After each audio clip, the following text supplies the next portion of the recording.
everyone, and welcome back to another episode of the BYOU podcast. I'm your host, Danik Moslem, and as always, I'm thrilled to bring you inspired conversation with people from all around the world, people who are making an impact in other people's lives.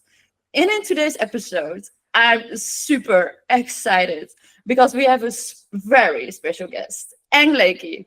Aang is a thought leader in the field of consciousness, helping people raise awareness and become more in tune with themselves and in the world around them. They are not binary and have been featured in many magazines for their incredible work. What makes Aang mission so powerful is that I believe consciousness isn't just for leaders of people in high positions, it's for everyone, every human being on the planet. And today we are going dive deep into the world of consciousness. I'm so excited to welcome you. I got it. Thank you so much for joining today. I'm just so grateful. You are so inspiring. Yeah. Tell me about yourself, who you are, about your story, how it all started with consciousness and raising awareness for people. Awesome. Thank you so much for having me. I'm so excited to be here. This is a new experience for me, podcasting and learning how to share my story in this way. So I appreciate getting the opportunity to share. And so many things have happened to me in my life throughout the course of my life that it's hard to define single moments that have shaped who I am. But usually when I talk about, my journey and how I came to be where I am, it always starts with a couple of things. So, I've shared with you, I grew up in severe poverty. My family never had money. We never had housing, food, water, like all of the basics that you need. And this kind of shaped my mindset around money and around working and jobs and constantly feeling like I needed to excel in every job that I had, and that I needed to have security in that job. And so, yeah, I think a core part of my programming and my own mindset was built in those early stages of how I grew up. And I had a couple of areas of my life that really helped to kind of shift the trajectory.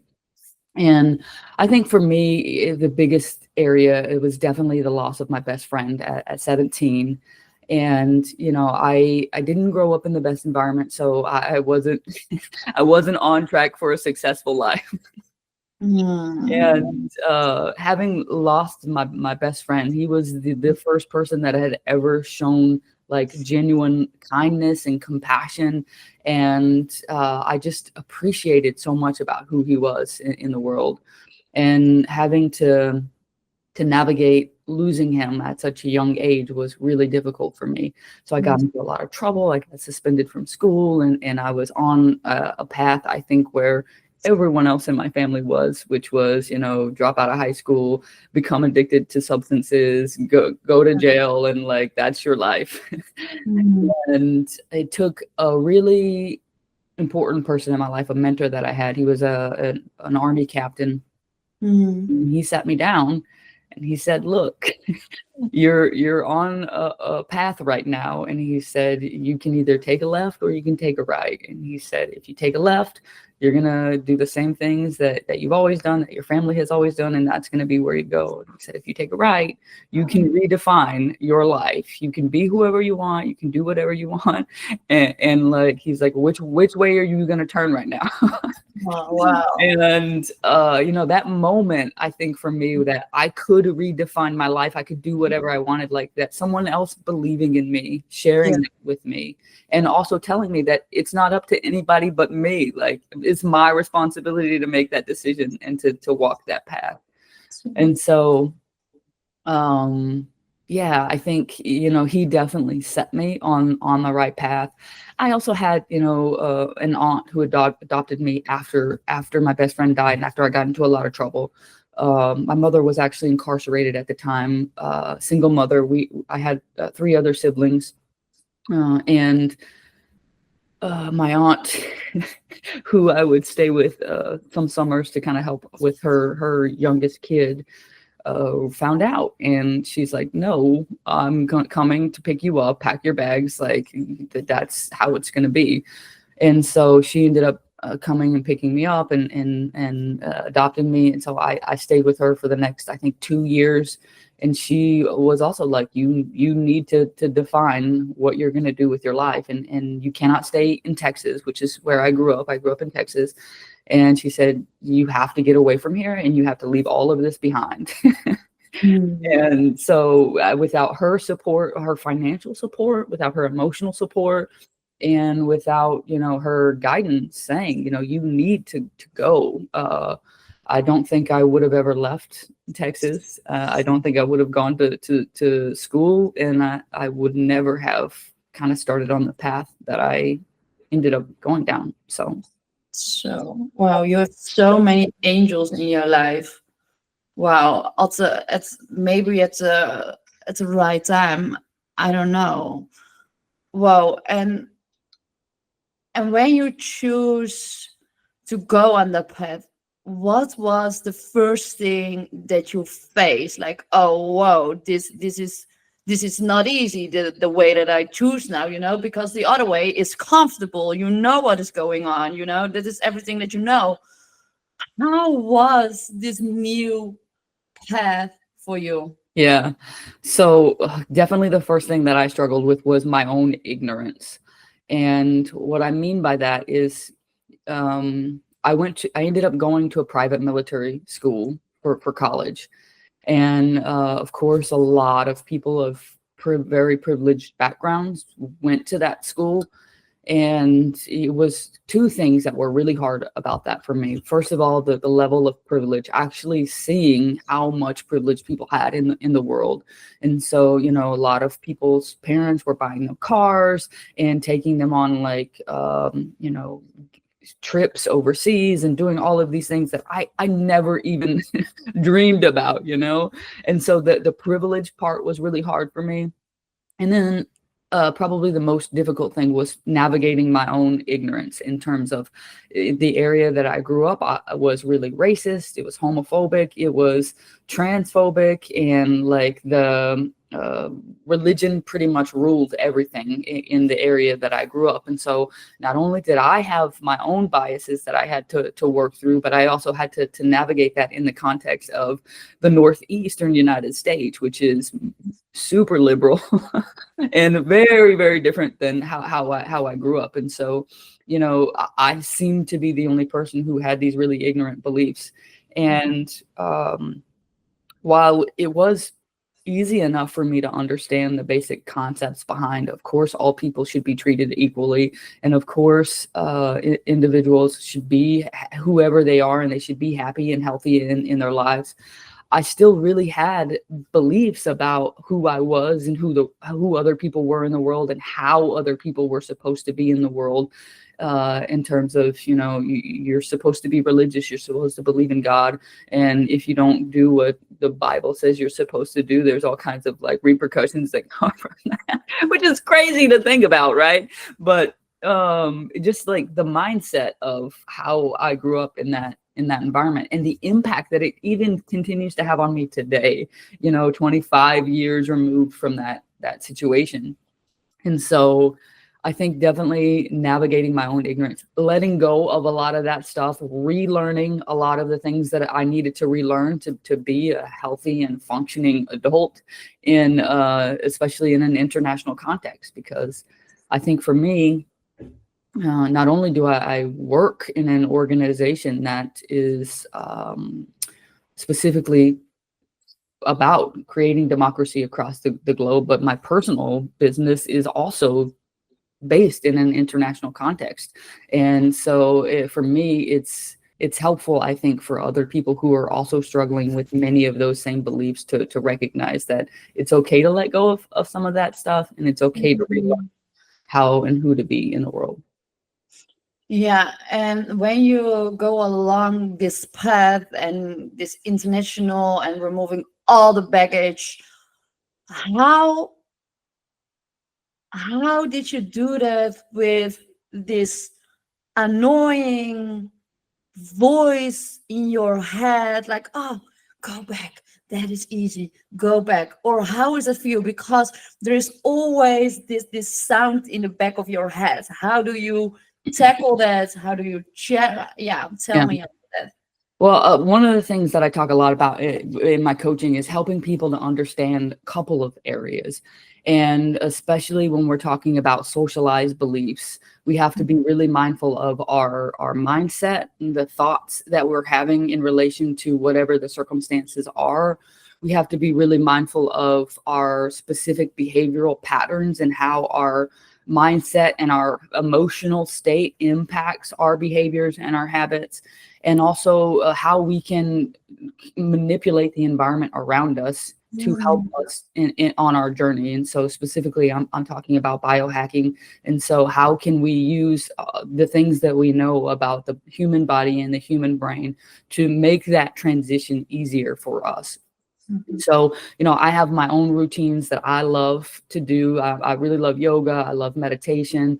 I love sauna and cold baths. And and one thing that I like to say too is everyone is different. And what works for me is not what's going to work for someone else. And so you have to put in the work to figure out what are the ways that I need to help me in this process. And so for me, I get really lost in my head. And so when I get really lost in my head, sometimes sitting in meditation is not always the best. And so because I'm lost in my head, I can't actually focus my attention on my breath. And if I can't focus my attention on my breath, then I'm not getting the benefits that I am trying to get with meditation. And so then I might need to go for a run, right? I need to get all of the energy out of my body so that I can calm my brain and then sit in meditation.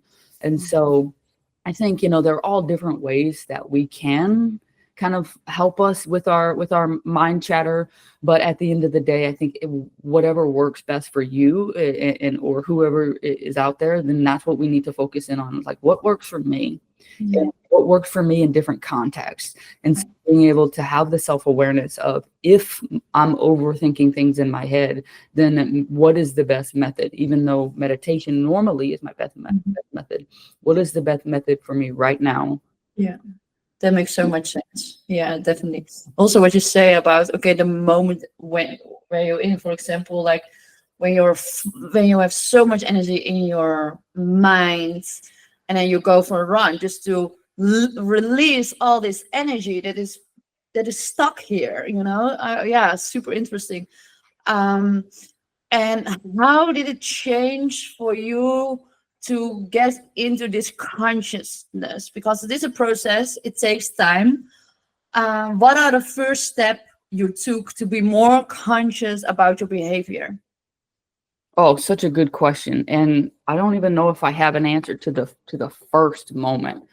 I will say that my first graduate program was in social work. And there was so much deep and intimate thinking that was a part of that program that was specifically related to anti-oppressive practices, transformational work, and like some key areas that are foundational in the work that I do now. But it required me, I think, to lay out my whole reverse gap. What has happened to me throughout my life? What were the key defining moments, and how did they lead me to where I am? And like being forced to actually sit and to think through that, and to not just think through it, but to write through it, to write through it, and to put it into a coherent, like, this happened, and then this happened, and then this happened, and that's how I got here. And I think probably the first introduction that I had to raising my own consciousness was being forced to go through that in my first social work program. And I think probably since then, I've done a lot of spiritual work. I had to let go of a lot of the organized religion that I grew up with. And I for a long time, I called myself an atheist. I wanted nothing to do with organized religion. And so I had to find a path that was comfortable for me as someone who is a very spiritual person and who does believe that the universe has a grand plan, you know? And so, for me, finding my own spirituality and navigating that through my meditation practices, through my yoga practices, and through the life and the community that I wanted to build for myself. And so I think probably first part was my graduate work. The next level was like diving deeper into my spiritual journey. And maybe I'll end with the most recent, which is, couple of years ago, I started doing coaching work. And from that, so I did a second master's in human relations and organizational development that had a focus in executive leadership. And coaching was a big part of that. Mm-hmm. And even from there, I didn't start coaching until, a few years later. And when I started a coaching program with actually Mindvalley. I don't know if you're familiar with them or not. Yeah. Phenomenal coaching program. And I got to experience firsthand all of the transformation that all of the people who went through this course had in their life, myself included, because, I started coaching. Then I started really organizing my own thoughts and my own desires and like professional goals. And in that process, it also helped me to bring clarity, not only to myself, but to everyone in my life. And so like to have such a powerful community of coaches who are going through this experience together is just something that I can't put into words. And the transformation that every single one of us has had over the last few years is just remarkable. It is. And do you think that the pandemic has something to do with this global consciousness, or what are your thoughts on that? Because you see so many new coaches coming up, people who want to spread the world of consciousness. What is your idea about that? Yeah, I mean, the world needs, and the mental health crisis is going through the roof.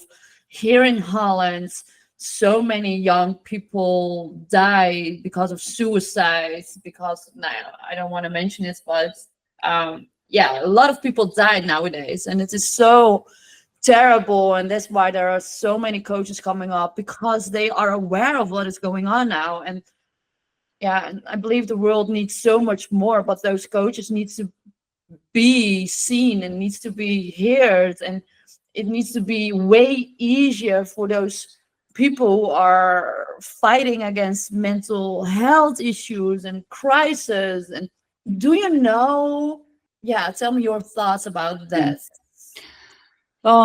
Absolutely. I think that COVID plays a big role in that. People were cut off from their communities for a long period of time. Not only were they cut off from their communities, but they were living in fear of this virus that they didn't know about, right? And so that constant fear in the body kind of dysregulates our systems. Being cut off from our community is a massive part of that.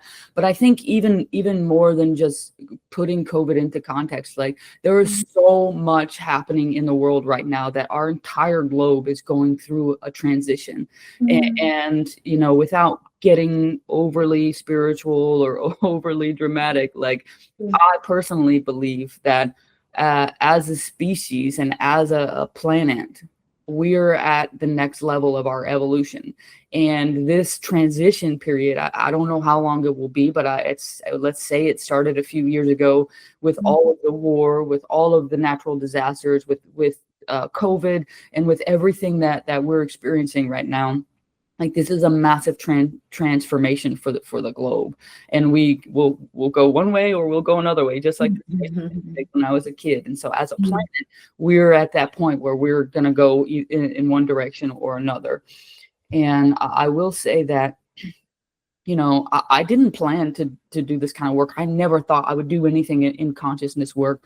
And how I was guided to this work was being consistently told in my meditations from my own higher self that I needed to help the globe right now with raising consciousness towards the right path. And Mm. for me, absolutely agree with everything that you're saying. So many people are in crisis right now for so many different reasons.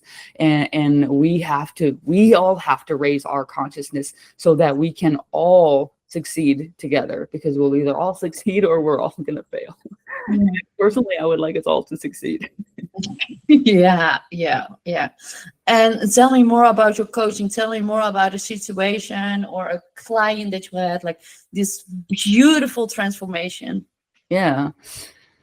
Well, I think, I'll share a little bit about some of the people in my life over the last couple of years, and not just my own coaching, but their entire process. Because I will say that while coaching is really helpful and really, really beneficial, it starts with the individual. If they don't have the right mindset, if they don't have the right desire to actually implement the things and to take those steps and to be courageous and to go through that process, then they're not going to make it very far in the process. And so, even just over the last couple of years, I have seen so many people transition through really difficult moments. And I think probably the person that comes to mind the most for me right now is a dear friend of mine who has entirely shifted the trajectory of her life, working in hospitality for the last 15 years. And then, transitioning to doing some hypnotherapy work on the side, to finally diving all in. And now she is a holistic energy healer. She's doing work all over the world with so many different people. And she quit her job, her office work. And now she's focusing wholeheartedly on her practice. And, she has done so much incredible work through her own journey of spiritual growth, practicing the meditations and the energy healing modality that she's been focusing in on. And not only that, but she's built and collaborated with community on a level that even surpasses my beliefs on how you can build like such a remarkable and incredible community around you. Because I talk about a couple of things in my coaching. I talk about mindset. I talk about emotional behaviors and how those impact us, specific behaviors and habits, and community. Those are the 4 areas that I focus in on. And so not only did she do an excellent job with reframing her mindset in letting go of her socialized beliefs that she needs to have a 9-to-5 job in an office that pays well. She had to let go of a lot of that. She had to do some deep inner work, and through her meditations and through her socialized beliefs around finance and around what it means to have a healthy job. She had to actually change her behaviors and her habits. And so going from the lifestyle that she was living to making sure that she's doing everything that she needs to do as far as getting enough rest, making sure she's making time for her meditations, making sure she's making time for herself and for her energy work, and building community around that. So she's got so many different communities all over the world who have continued to support her and to help her grow in all of these different contexts all over the world. And so, especially for someone who just started doing this within the last, year, she's already like totally filled in, people call it manifesting, but she has created this life that is completely in alignment with who she is and who she wants to be. And it's just so powerful to be around, Yeah. So, wow. And how is he doing now? Where is he all around the world now? Is he? Yeah, it's a she, but Wow. she's so I mean, she randomly met a psychic while she was on a retreat in Sedona who told her that she needed to connect with this other person back in London. She connected with that person, and that person invited her to a spiritual fair where she went and she did healings, and she got so many connections from that. And like now she has a lot of clients that she works with here in the US, a lot of clients in the UK, a lot of clients in Europe. And so like she's I don't even know how she got so far so fast. Yeah. But she's doing it. She's doing exactly what she wants to do, and she's committed to it, and she's like going all in. Wow. Mm. Amazing. So big shout out to you that you helped her so much, so beautifully. Yeah. Yeah, amazing. So thank you so much. Is there something you would love to share? Is there something where people can start with right today, um, to increase their consciousness? As you shared about that, you also help leaders on the top position. How can they find you? How can they, have your support? Tell me. Yeah, well, I haven't really clarified this yet, so let me just do that Yeah. now. So I have two areas that I work. I do one-on-one coaching with individuals, and I also do coaching with leaders and with organizations. And Yeah. so most of my work right now is with leaders and organizations, helping them to be better leaders in this area. And I have a website. I am on LinkedIn, and I am also on Instagram. Yeah. And so my website is increasingconsciousness.org. My LinkedIn is just my name, Aang Lakey. And my Instagram account is increasing_consciousness. Mm. And those are the three areas that I tend to focus all of my energy on. And so those are the best platforms to reach out to me. I also have a YouTube channel and I do some other things, but for the most part, that's the best way. Of course, people can always just send me an email. I'm in the BYOU app as well. And so if people want to reach out to me for either private and one-on-one coaching or leadership coaching, then they're welcome to send me an email or reach out to me in the app. Sorry about that. Tell me more about this leadership, because there are a lot of stress.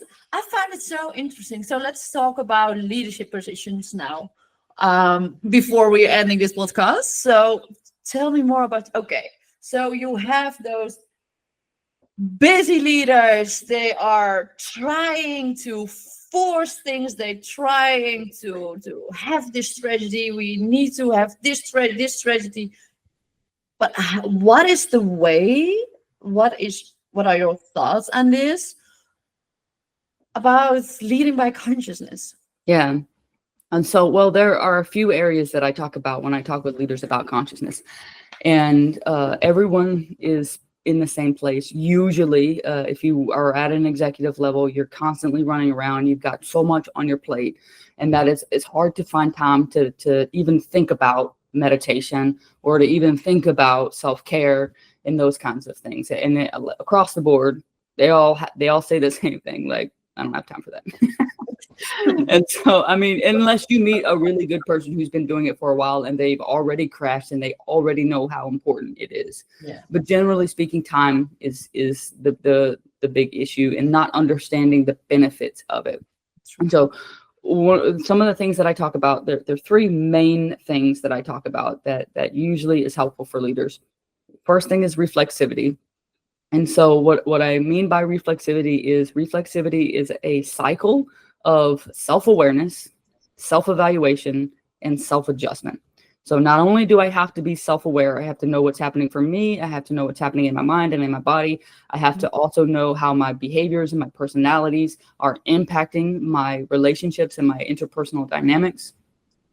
I also have to ask other people, and I have to evaluate myself consistently. And so how am I meeting the needs of the people on my team? How am I exuding my presence? How am I communicating with the people on my team and getting that feedback from other people? And then once I get that feedback from other people, and once I evaluate, I'm not doing so good in my emotional intelligence or I'm not doing so good in my body intelligence, right? So self-evaluation, and then they have to do self-adjustment. And the big thing that I talk about with leaders is everyone knows that they're supposed to have self-awareness. Everyone knows that they're supposed to evaluate themselves, but not a lot of people take that extra step, that next step, which is actually changing your behaviors, changing your skills, and changing your mindset, changing your body reactions, and changing the behaviors and the actions that you need to change so that you can meet the needs of your team, right? And so specifically, as an example, if I know as a leader that I am not able to work with a specific group of people because I have a bias towards them, then the adjustment that I need to make is I need to either shift that bias in my brain. So I need to actually tell myself that's wrong, and I need to have a new awareness of that. Or I have to recognize every day that I have that bias, and I have to counteract that bias in everything that I'm doing. And so, like, really personal example. I hope it's okay. I shared a little bit about how I grew up in a really racist environment, and one of the things that I struggle with is thoughts that involuntarily come to my brain when I'm around other people of color. And I will say that, I have fully let go of as much of that garbage as I possibly could, but I still have thoughts that come into my brain based on the way that I was socialized, right? And even though I've got a lot of friends and family who are people of color, and that I have become an ally, and I do all kinds of things to support the Black and the brown community, I still have these things that come to my head. And even 25 years out of that situation, I still have to say, why are you thinking this thought? Let go of that thought. Or how do I navigate around this thought? And like an example of this, I was in the subway or the metro in DC, and a young Black kid asked to borrow my cell phone. And, in my head, I was like, no, don't give this kid your cell phone. And then I literally had this conversation in my head. Why are you, like, if this kid needs a phone to call their family because whatever emergency that is happening, wouldn't you want someone to give you your cell phone, right? And I literally went back and forth with this dialogue in my head. I ended up giving the kid my cell phone. He runs away with it. He steals my phone in the metro. And like, I'm trying to process this, and I'm trying to share this in my head and with my friends. And my friends are like, why'd you give the kid your cell phone? Right? And I'm like, look, I literally, I was trying to be a decent human being. I thought maybe I was being like, overly in my head and everything. But like, the reality is, like, you're in a major city. You don't give anyone your cell phone. It has nothing to do with the person's color. Because like the thoughts came into my head, like I had to manage that, and I had to navigate that. And that's the same for everyone. We all have, it doesn't have to be about race. It could be about anything. Right. And so I also have, issues about money and privilege that come into my brain because of the way that I was raised. And I still have to let some of those things go. And so I think it's about helping them to understand that in that process of self-awareness, self-evaluation, not only do you have to know and you have to evaluate where you need to grow, but you actually have to take the steps to learn and grow. And that is reflexivity, going through that cycle, actually making adjustments, trying again, making adjustments, trying again. So reflexivity is a key area. The other two are intentionality and congruence. So once we know what we need to change, we have to bring intention to that. And so for me, it was racism, it was homophobia, and it was a mindset around money. So because I know that those are three areas that I need to focus in on, I have to bring intention to those every single day so that I can navigate that. And the last thing, congruence with leaders, is one of the biggest ways that leaders lose trust in the organization is because they say things that they know that they're supposed to say, but they don't act in accordance with what they are saying. And so a big example, especially today, is talking about diversity and inclusion. Like, everyone knows that they're supposed to say diversity and inclusion is important. We want everyone to feel like they belong, and we want to do everything that we can to support our employees, right? But day to day, when their actions and their behaviors do not support that, so they're not promoting people of color, they're not putting in the extra time for individuals who are under marginalized or underrepresented, and they're consistently hiring the same white male dudes to lead the organization. Like, those actions and those behaviors are creating an incongruence that is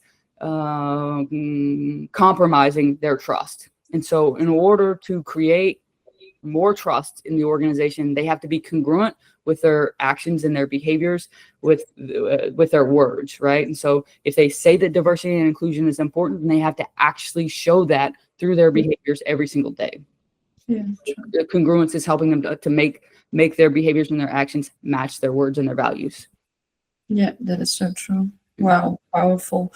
And that is how you help those leaders to help them navigate to be more supporting everyone. Yes. Yeah. And so a lot of what I talk about with leaders is the foundational elements of being a good leader are really the same as just being a good person. You have to manage your mind and your emotions. You have to manage and navigate your bias and your beliefs about the world. And you have to change your behaviors and your habits. And so when we talk about one-on-one coaching, changing your behaviors and your habits might look like, I need to eat better. I need to go for a run. I need to make sure that I get enough sleep, right? But when you're a leader, your behaviors and your habits also become, I need to make sure that I am being intentional about who I'm interacting with, how I'm interacting with them. And I need to make sure that I'm doing everything that I can to make everyone feel included in those kinds of things. And so it's the same concepts, but when you're focusing on personal things, it's a little bit different than when you're focusing on leadership.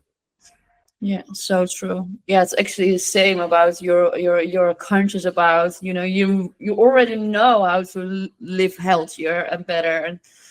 And I find it also interesting in leadership, and sometimes some people are super easy to manage, but some people you need to be super conscious. Okay, how do I respond? How do I react? How can I do it better next time? It's every time I keep a mirror before me, like, okay, how am I reacting now? How am I doing now? And it's so fascinating about this consciousness about, yeah, really good. Yeah. And sorry. Yeah. Anyone who's ever done the work knows how hard it is to stay on track and to make sure that we're doing what we need to do with our behaviors and with our acts, and honestly with our minds too, right? Because even though we know that the brain has a bias towards the negative, it doesn't help us when we're in the moment of saying all of these terrible things are going to happen, right? Sometimes we need other people to be like, really? Is that really going to happen? Yeah. So it is so good that you are helping us, leader, because it is not that common that there is someone out there who can help you with that. There are coaches like on leadership. There are just super basic leadership, but not about become conscious about your behavior. Yeah, it's so cool, amazing, awesome. Thank you so much. This was super super helpful. Is there something else you want to add? Tell me. Yeah.